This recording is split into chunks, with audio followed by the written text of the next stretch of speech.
Parashat Vaikra. Quel est le vrai sens du Korban? Un moyen de rapprochement vers Dieu ou alors un simple remède contre l'idolâtrie?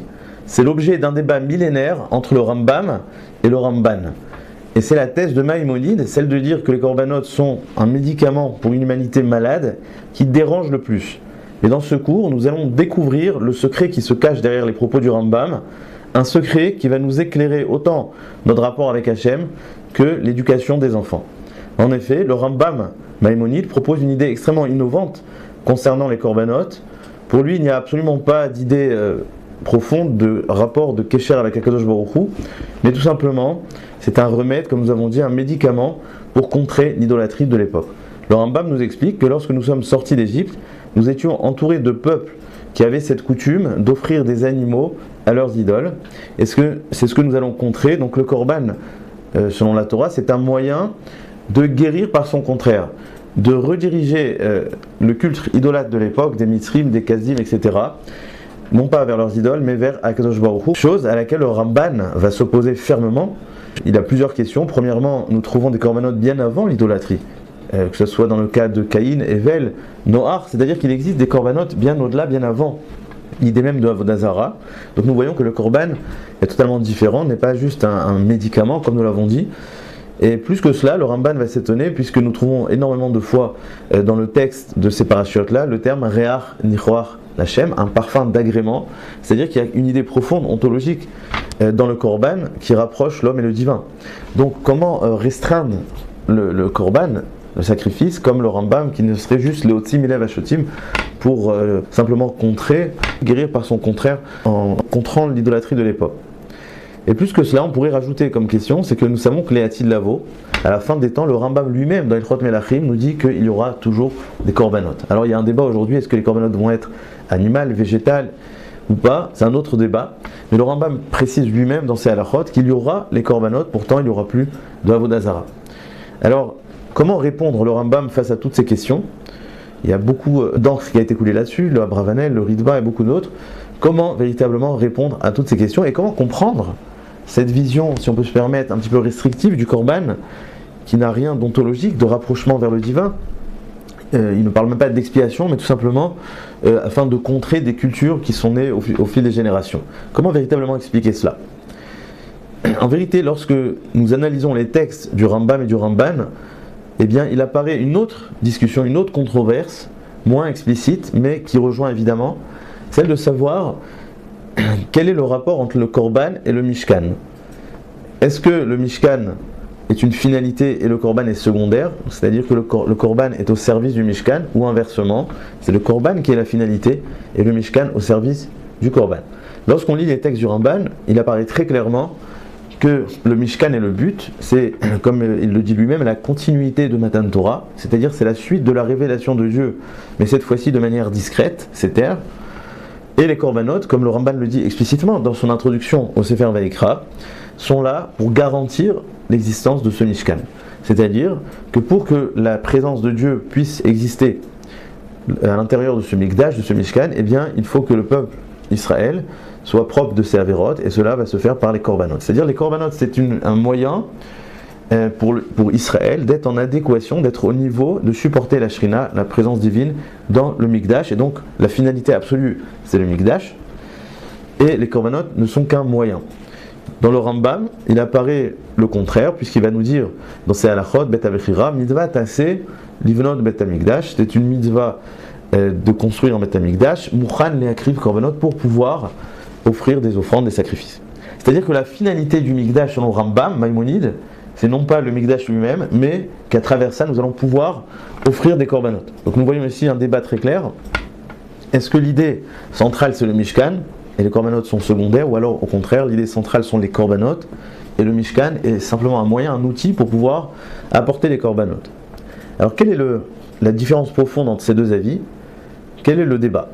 Pour comprendre cela, j'aimerais citer une autre marloquette, une autre controverse entre le Ramban, Nachmanide, et beaucoup d'autres Rishonim, de savoir à quel moment a eu lieu l'ordre de construire, d'élaborer le Mishkan. Selon le Ramban, ce tzivouï, ce commandement est venu juste après Matan Torah, avant la faute du veau d'or.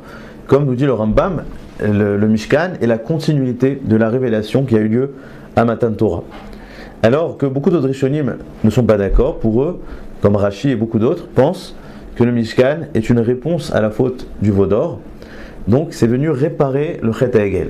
Donc nous voyons ici un débat très très intéressant. Est-ce que le Mishkan est un idéal ou un compromis? Pour le Ramban, le Mishkan est un idéal. C'est ce que nous disent les sages d'ailleurs dans un midrash. Ratza Akadosh Baruch Hu Sheyelo Dira Batartonim. C'est-à-dire que c'est quelque chose de prémédité depuis le début, depuis l'origine de la création du monde. Dieu voulait qu'il y ait ce Mishkan. C'était donc un idéal absolu. Alors que, selon beaucoup d'autres Rishonim, ce n'est absolument pas un idéal, c'est un compromis.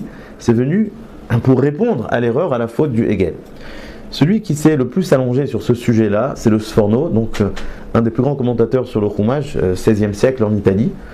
Et le Sforno, dans son introduction sur la Torah qui s'appelle Kavanat Torah, nous explique que avant le Chet HaEgel, avant la faute du veau d'or, eh bien, il n'y avait absolument pas besoin d'un Mishkan.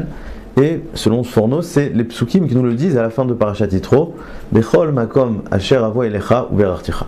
Chaque endroit que tu citeras mon nom, eh bien je viendrai te bénir. C'est-à-dire qu'avant le Chet HaEgel, avant la faute du veau d'or, il n'y avait absolument pas besoin d'endroits restreints de Mishkan pour pouvoir faire résider la présence de Dieu, pour pouvoir créer un rapport avec le divin. Mais tout simplement, Bechol makom, à chaque endroit que tu le désires, eh bien tu pouvais créer un rapport à Dieu. Et c'est seulement à partir de la faute du Hegel, de la faute du veau d'or, où il y aura besoin de ce Mishkan en tant que réponse à cette faute, pour pouvoir faire résider le divin. Il y a beaucoup de similitudes entre le Chet HaEgel et le Mishkan, nous n'allons pas les citer maintenant. Au-delà du débat sur le Mishkan, sur le plan chronologique, est-ce que c'était avant le Hegel ou après le Hegel? Au-delà même de l'idée, est-ce que c'est un idéal ou un compromis? Il y a un débat encore plus profond qui se cache derrière, plus fondamental, c'est de savoir si le Mishkan c'est principalement l'action de Dieu, l'action d'Hachem, ou alors l'action de l'homme. Le Ramban comprend que c'est l'action d'Hachem, comme il le dit, c'est la continuité de Matan Torah. C'est pour ça qu'il met l'importance essentielle sur le Mishkan et les korbanot sont secondaires. C'est-à-dire que pour le Ramban, le Mishkan c'est un espace de rencontre, un lieu de rencontre entre l'homme et le divin. C'est un lieu dans lequel Akadosh Baruch Hu a dit Retsoni Sheyeli Dira Batartonim, j'aimerais cohabiter avec l'homme. Et donc il y a une forme de dialogue, d'échange, d'action de la part d'Akadosh Baruch Hu. Donc pour le Ramban, c'est un petit peu la continuité de Matan Torah, de la révélation que nous avons connue lors du don de la Torah. Et quelque part, Hachem intervient, il y a une forme d'immanence, un dialogue, un rapport, si on peut dire, entre le divin et l'homme. Et c'est ça donc le propre du Mishkan. Les korbanot sont simplement l'outil pour que l'homme soit au niveau, en adéquation, de recevoir, de capter cette Shekhinah, cette présence divine. Le Rambam, contrairement à cela, comprend que l'essentiel du Mishkan, c'est l'action de l'homme, c'est-à-dire qu'il n'y a absolument aucun changement chez le divin. En vérité, selon Rambam, et c'est un petit peu l'optique du Rambam en général, le divin reste totalement transcendant. On ne peut pas parler de véritable révélation, il n'intervient pas. On ne peut pas dire que le Mishkan, c'est un idéal de la Kadosh Baruch Hu. Il n'y a pas un espace qui pourrait être restreint. Dieu se trouve partout au même niveau, sur le même plan. Et donc tout ce qui va changer n'existe seulement chez l'homme. C'est l'homme qui va radicalement changer. Et comme nous l'avons dit, à quel moment il a changé? Eh bien, à partir de la faute du Hegel. Comme a expliqué le Sforno, avant le Hegel, l'homme était en mesure d'être au niveau de capter la Shrina à tout endroit, à tout moment. Mais à partir du Hegel, il y a un changement radical en l'homme. L'homme va créer un écran entre lui et le divin, une forme de barrière, au point où il aura besoin de ce Mishkan pour créer ce rapport-là. Mais ce qu'il faut bien comprendre ici, dans l'idée du Sforno et du Rambam, c'est que tout se passe uniquement et exclusivement chez l'homme. C'est l'homme qui a changé et c'est l'homme qui va devoir réparer. Dieu est déjà présent partout, Dieu est déjà à l'intérieur de nous, simplement nous allons devoir travailler pour capter le divin. C'est pour cela que selon Rambam, l'essentiel n'est pas le Mikdash. Le Mishkan est un outil pour nous permettre de faire des korbanot. Le korbanot, c'est donc l'action de l'homme.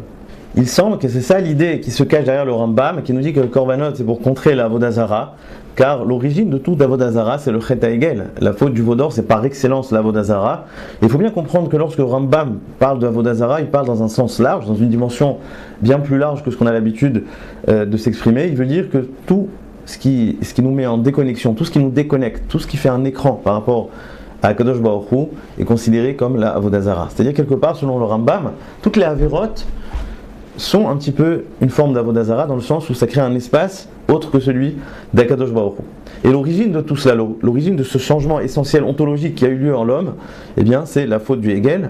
Et donc comme nous avons dit, le Hegel c'est l'origine du Mishkan, ou Yoter Nachon plus exactement l'origine des Korbanot, et donc les Korbanot, oui, viennent répondre à la Avodah Zara qui s'est exprimée à travers les peuples, comme nous l'avons cité, les Mitzrim, les Kazim, etc. Et donc à présent, nous comprenons d'où vient ce débat de savoir est-ce que les Korbanot c'est pour contrer la Avodah Zara ou alors pour se rapprocher du divin, car pour le Rambam, il n'y a pas d'échange. Le divin n'intervient pas, tout se passe chez l'homme, et ce qui nous est demandé, c'est d'éradiquer ce qui fait écran, ce qui s'appelle donc la Avodah Zara. À partir de cela, j'aimerais proposer une réponse à l'opinion du Rambam, une réponse à toutes les questions du Ramban. Pourtant, on a vu des Korbanot chez Caïn, Evel, Noach, à la fin des temps. En vérité, le Rambam est d'accord essentiellement avec le Ramban. D'ailleurs, c'est une idée que j'ai vue dans l'Abravanel également. Le Rambam est d'accord que le Korban essentiellement est en mesure de nous rapprocher du divin, qu'il aurait quelque chose de plus essentiel dans le Korban. Simplement, selon Rambam, Maïmonide, tout cela c'est avant la faute du Hegel, ou alors à la fin des temps. C'est lorsque l'homme était d'un niveau où il a cette capacité de pouvoir se rapprocher à partir du Korban. Mais à partir de la faute du Hegel, la faute du veau d'or, où l'homme a créé une rupture, une fracture entre l'homme et le divin, il y a une espèce d'écran qui sépare l'homme et Akadosh Baruch Hu. Et bien, à partir de ce moment-là, notre travail n'est plus de se rapprocher à partir du Korban, mais avant tout d'éliminer les barrières que nous avons créées par la Avodah Zara, par le Hegel Azahav. C'est-à-dire qu'à partir du Chet à Hegel, la dimension du Korban va changer, elle va devenir un moyen d'éliminer la Avodah Zara, d'éradiquer les barrières, l'écran que nous avons créé entre l'homme et le divin. Mais j'aimerais aller plus loin. Vous savez que dans la Korbanot, il y a deux catégories. Il y a les Chovot et les Nedavot, c'est-à-dire les Korbanot qui viennent par obligation, pour expier une faute, ou alors les Korbanot qui viennent volontairement. Ceux qui viennent par Chova, par obligation, sont les Khatat, le Hacham, les Menachot. Ceux qui viennent par Nedava, volontairement, sont les Shlamim, les Holot, etc. Mais en vérité, il semble juste de dire que tous les korbanot que nous avons trouvés avant la faute du Hegel, les korbanot que nous avons vus chez Noach, chez Caïn, etc., sont des korbanot de Nedava. Alors qu'à partir de la faute du Hegel, eh bien, il s'agira également de korbanot de Chova. Et ça va exactement dans l'idée que nous avons dit, c'est-à-dire que la Chova, les obligations, l'expiation, c'est lorsqu'il y a quelque chose à éradiquer, à éliminer. On vient par le négatif pour éliminer quelque chose qui nous dérange. Là, on parle de Chova. C'est pour ça que la Chova, nous allons la trouver dans le Hacham, dans le Khatat. On vient pardonner une faute qui provient, comme nous avons dit, du Hegel Azahav, de la Avodah Zara. Lorsqu'on va parler de créer de la proximité, d'utiliser le Korban pour un retour vers la Kadosh Baruch Hu, un rapprochement, et bien là, il s'agit de Korbanot de Nedava. D'ailleurs, le Rambam nous dit qu'on ne peut pas les interchanger. Il y a un Rambam qui nous dit Khatat ve Hacham, enam baim ela al chet velo Nedava. C'est-à-dire les Korbanot de Khatat ne peuvent pas être apportés en tant que Nedava. La Chova doit rester Chova et la Nedava doit rester Nedava. C'est un message pour nous, pour la vie. C'est qu'il ne faut pas mélanger entre les obligations et les Nedavot, ce qui vient spontanément de l'homme. C'est-à-dire que l'obligation est là principalement pour éliminer ce qui nous dérange, éliminer les obstacles. Mais lorsqu'il s'agit de rapprochement, de construction, d'aller vers, eh bien là, il s'agit de Nedava. Il faut que ça vienne spontanément, volontairement. Et je pense que c'est une idée très intéressante au niveau de l'éducation. On a tendance à vouloir tout commander, construire par l'obligation. On dit à nos enfants, fais ceci, ne fais pas cela, etc. Mais en vérité, ce qu'on pourrait apprendre de la paracha, c'est que les chovot sont là principalement pour éliminer les problèmes, pour éradiquer les obstacles. Si nous voulons construire, eh bien, il faut de la nedava, il faut que ça vienne spontané. C'est-à-dire, on pourrait comparer l'enfant à une plante, un petit peu comme dans le jardinage. Vous savez, le jardinier est occupé principalement à retirer les mauvaises herbes, les mauvaises plantes, pour pouvoir laisser l'arbre pousser par lui-même. Eh bien, l'enfant, c'est exactement cela. Tout ce qui est des chovot, des obligations que nous avons, c'est simplement de lui créer le chemin, de lui retirer les mauvaises influences, tout ce qui va le déranger, ce qui va entraver sa construction. Mais la construction même, ce qu'il va faire la tfila, étudier la Torah et tout ce que nous allons lui transmettre, eh bien, il faut que nous lui laissions cet espace, que ça vienne par lui-même, que ça vienne par Nedava. Moi, je vois souvent des personnes qui me disent « Aujourd'hui, j'ai plus envie de prier, j'ai plus envie de faire la tfila parce qu'on m'a trop imposé ça quand j'étais petit. » Donc nous voyons que l'obligation crée exactement le contraire. Dans l'éducation, les obligations, ce qu'on va imposer, notre autorité doit être principalement dans ce qui dérange la construction de l'enfant. Mais finalement, c'est l'enfant lui-même qui va se construire tout seul par sa nature, par sa sensibilité, son identité, sa façon d'être, son caractère. C'est lui qui va savoir se construire mieux que quiconque. Nous sommes là simplement pour lui créer le chemin, pour l'aider, et tout le reste doit germer comme un korban nedava, une offrande volontaire. Shabbat Shalom.